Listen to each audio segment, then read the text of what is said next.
Hey, everybody, we're back with our final segment of the 2010s. We're going to look at the best acting performances. First, we're going to look at best actor, followed by best actress. Could be in a lead or supporting, whatever we want to talk about. The five that stood out in the decade, we're going to concentrate on who really rose above the rest as just tremendous acting. We have AYB Almain is with us. Brian, check his channel out. And Doc is here. We enjoy doing these, so please give us some feedback in the comment section and give us a like and support our channels. We appreciate it, and we really especially appreciate all the loyal viewers. We get the same people coming back and checking these out, and I want to thank them all very much for doing so. Really appreciate it. Couldn't do it without you. Thank you very much. Anyway, Brian, your top 5 acting performances of the decade. So we're going with the actors. At number 5, I've got our boy Daniel Day-Lewis with Lincoln. It's hard to go against him in any way. Anytime he goes into a role, it's all in. Yep. Man, Lincoln, like you said, I think you touched upon it when you talked about it.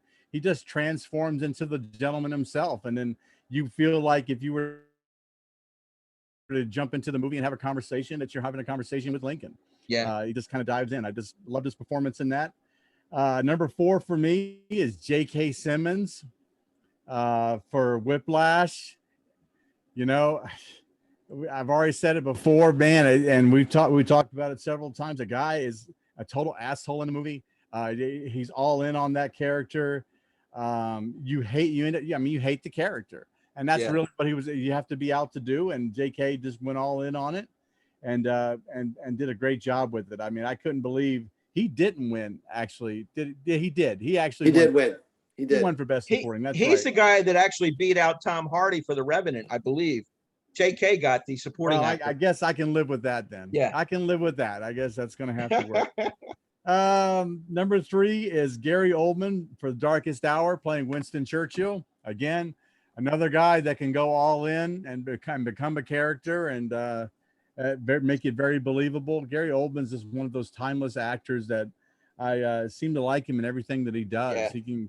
He can play a laid back character like Commissioner Gordon in a Batman movie, or he can go all in on an out front character like in this case Winston Churchill, where you're taking up 95% of the screen time is centered around your character, and that's a palpable task to take on. Number 2 for me is Christoph Waltz and Django Unchained. I love Christoph, and he just hit this string of movies where he was just phenomenal in. And this character here, I mean, he's just got this wild, eccentric European thing going on here, where just the tone of his voice, he's talking like a diss, and there's this crazy stuff that's going on. I loved him in the whole movie. So but number 1 for me, it was hard to deny. I thought it was Joaquin Phoenix for Joker. I thought he really did a great job with it, going kind of all in on a character with mental illness, and came up with a voice pattern that he thought would kind of fit that type of illness that he had. And it was great. He just did a fantastic job. And when Phoenix is not worried about doing crazy things, like when he went off and decided he was going to grow a giant beard, make a documentary movie. Oh, I know. Rapper. Yeah. I don't know what he was doing there, but when he just goes back to what he does best, which is acting, he's the man. I mean, he'll eat up the screen with what he can do. So I got Phoenix at number 1. So very good. How about you, Doc? Well, first Pete, then repeat, I guess. Here, this way this might go. So let's see what happens there. So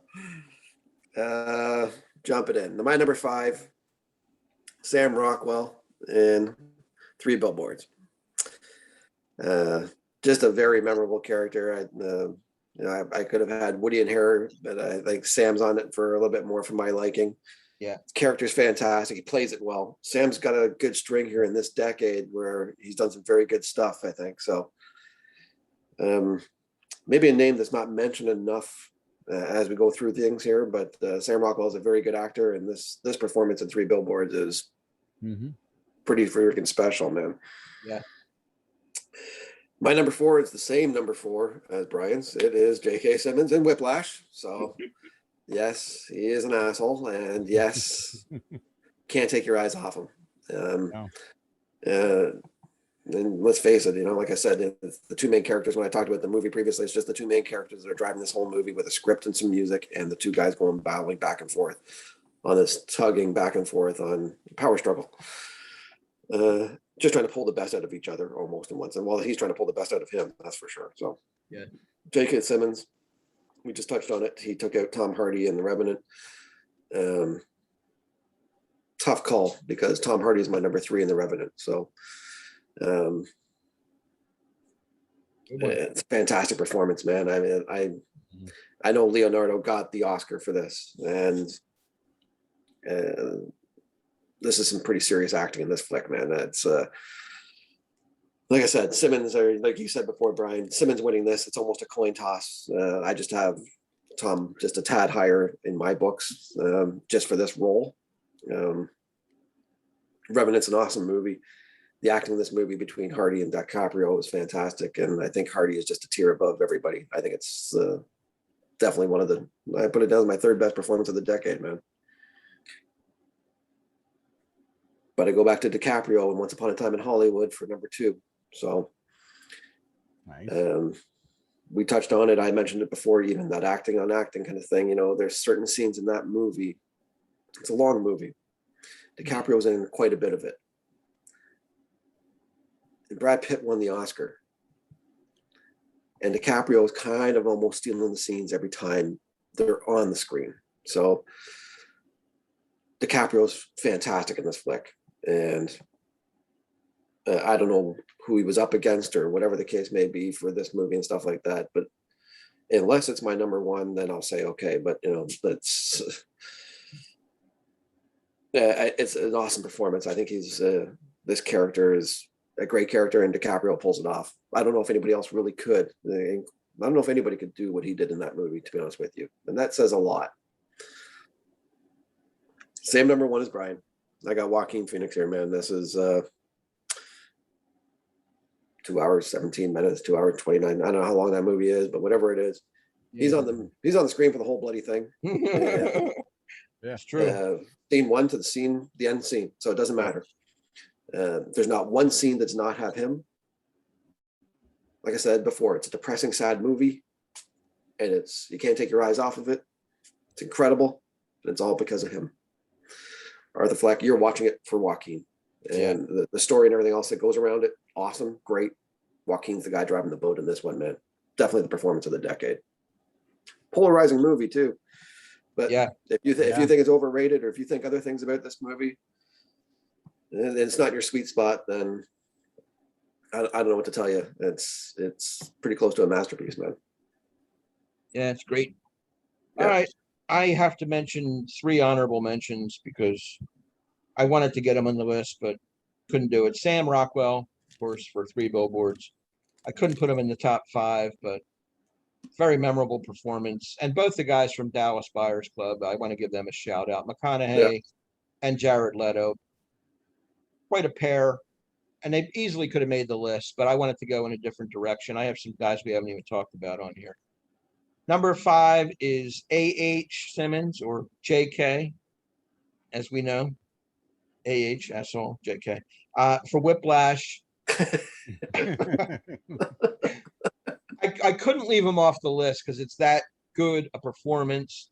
Yeah. Even though he's a hateful character. Number 5. Somebody we haven't spoke of. Eddie Redmayne for The Theory of Everything, playing Stephen Hawking. Yeah. I thought he was dynamite in that role. If you're into that kind of movie, it's historically accurate, I guess.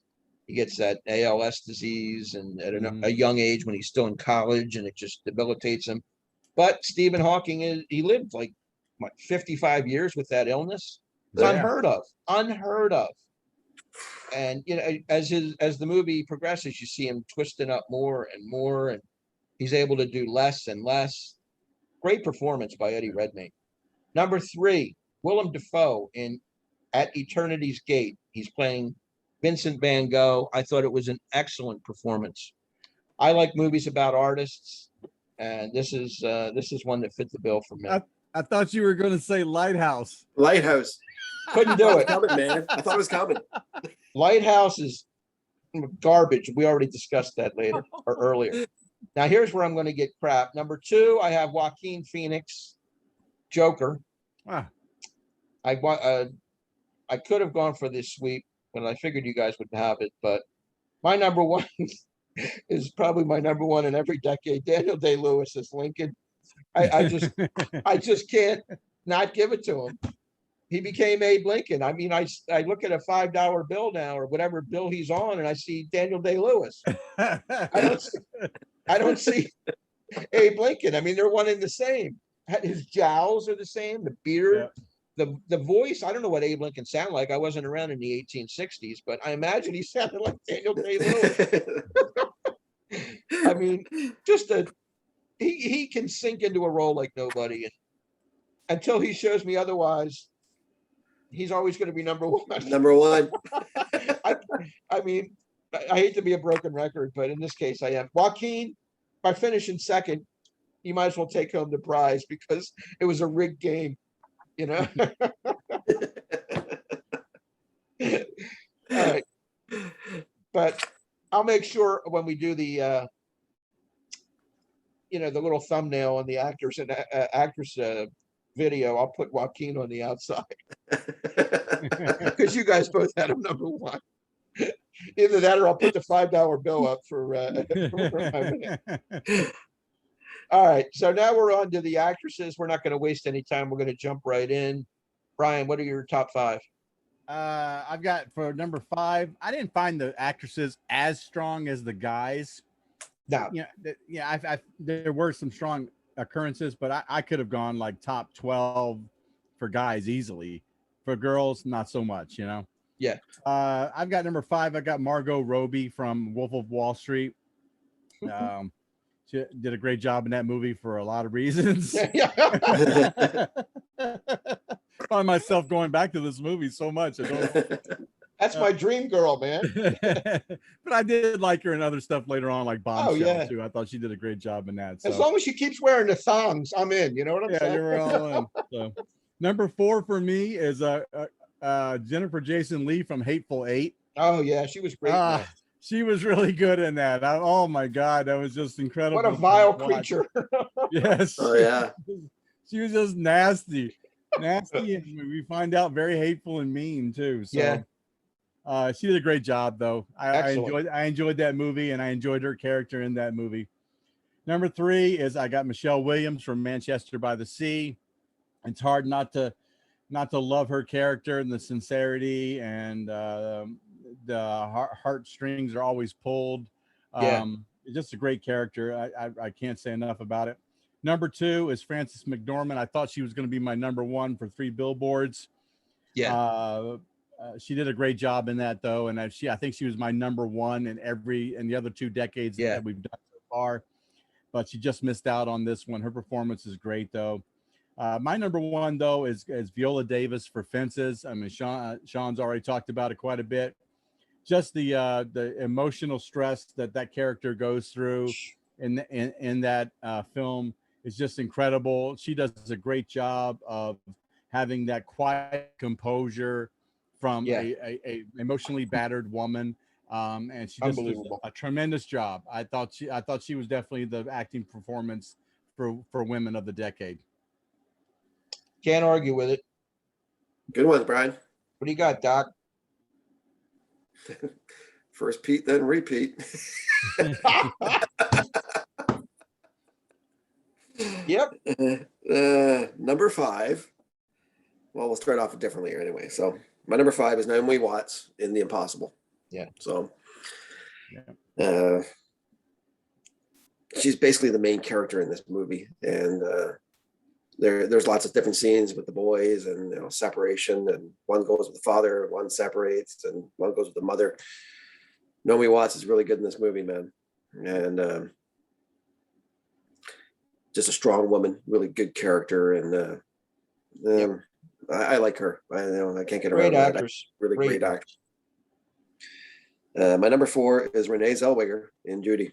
So, Okay. and we're going to touch about this in 2 different ways because I did say, and it is hard. So I do find acting as an actor or an actress or portraying somebody who's actually real, like a real character, I think that's a little harder. And like I said, if this was Judy Garland, in their mid-20s or something, this never would have happened, right? This is Judy Garland at 46, 47 years old that she's portraying right at the end. And you know what? Renee Zellweger pulls it off, man. It's pretty good. Yeah, she does. She got some strong accolades for this, and I think she deserved it. And to be honest with you, it's a really good performance. So it makes my top 5. So does Margot Robbie, but not for Wolf of Wall Street, for playing Tanya in I, Tanya. So, Oh, nice. Nice. Once again, it's portraying another real person that's out there. Like it's Tanya Harding, man, what a character to play. And, she does some of her own skating. She does some of her own things. But I mean, the acting that goes inside this movie and just what a character. And it's she got a lot of accolades for this one, too. And there's a lot of praise for what she got in this movie. Well deserved as well. Yep. My number 2 sounds a lot like Brian's number 2, Frances McDormand in 3 Billboards again. So touched on it briefly there when I mentioned the movie, what I thought of it, making my it was high on my list, number 2, I think, for my dramas. Frances McDormand, man, I think she's got like the best agent, or she just finds the best scripts, or whatever the case. Got no idea. But every time you see her land, man, 8, 9 times out of 10, you're in that ballpark where you're getting something really solid. And let's face it, man, she can act, and she's been doing this for a long time, man, too. So Great. Frances McDormand's fantastic in 3 Billboards, man. But my number 1 is the same as Brian's number 1. It is Viola Davis in Fences. So too strong a performance for me just to pass up. It's what a character to play, what a strong woman to play. Yeah. There's so many great things about this character that they're appealing on a whole bunch of different levels. And she pulls it off on each level. So it's not like it's, just this straight narrow thing kind of coming at you. No, there's a whole bunch of influx that happens throughout this whole movie, and she goes with it. It's the performance is fantastic, man. It's serious acting, and it's definitely the performance of the decade for me for an actress. Yeah. Very good. Excellent. They're all strong. I have 2 performances here that we haven't mentioned. Number 5, I'm going to go with Jennifer Lawrence in Silver Linings Playbook. I really liked her in that role. She was spunky. She could snap at any minute, and she was a hurt person, a damaged person, and it was reflected. It's different than some of these other roles she's been playing, like Hunger Games. She showed a little depth here, so I'm going to give her the number 5. My number 4 is Julianne Moore in Still Alice. She plays a woman with Alzheimer's disease. Yeah. Plays it perfectly. She goes so far as to make notes in the computer and remind herself of things because she knows she's going to forget maybe in a month or a week or whatever.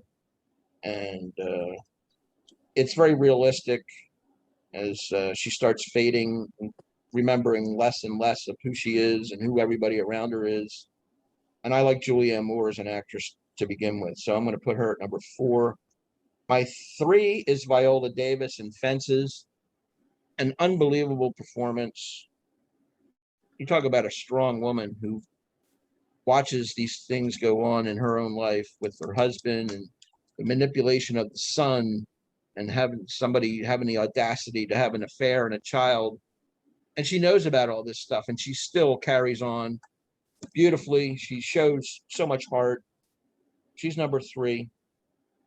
Number 2 is Frances McDormand of 3 Billboards Outside Ebbing, Missouri. We've already talked her to death. She's one of the great actresses. I think she's got 3 Oscars now. She's earned every one of them. Yep. That last movie she did, No Man Land, is another classic of hers. If you get a chance to see it. I saw it. It's great. I loved it. Absolutely fantastic. She plays a totally different character, and she's great in doing it. So don't miss Nomadland. But my number 1, I don't know why it's my number 1, but every time I see it, I don't know how she did it. It's Rooney Mara from The Girl with the Dragon Tattoo. she sunk into this character. If you ever see Rooney Mara in real life, she is a pretty young woman, and she dresses down here. She's got staples, she's got tattoos, she's got hair that's all askew, and she's like a hacker and a misfit, and she's not an attractive girl yet. The character doesn't require her to be, and she sinks into this role. She goes through that rape scene like nothing I've ever seen, Yes. and comes back stronger than ever. She's an important plot device in this movie, and Totally. I really, really enjoy her performance in that. And I've seen her in a few other things, and she's a chameleon. She mixes it up every single time. So she's going to get it slightly over Frances McDormand. I could have went with the chalk and went with McDormand and Daniel Day-Lewis because they're the best out there right now. But I wanted to give Rooney a little throw her some roses because she earned it, and Viola Davis too. What a performance that is. That's a Very movie. good. Everybody's got to see that movie. All right, we're going to wrap it up. Thank you, everybody, for watching. Brian, thanks a lot. AYBL Maine, Doc. We're wrapping up the 2010s. We're going to take a little bit of a hiatus, and we're going to come back and go back in the time machine. We're going to do the 1970s, and maybe 3 or 4 weeks from now, we're going to do our research, gather our thoughts, compile our lists, and we'll come back. We're going to add some new categories too. We don't want to tease them right now because we're not sure what they're going to be, but we're going to have more to say about the 1970s, one of the great decades in cinema. So be sure to check that out. In the meantime, give us the likes and the comments, all the feedback. Who were your favorite actors and actresses of the decade? We'd love to know. So for Brian and Doc, I'm Rich. We'll see you next time. Take care. Bye.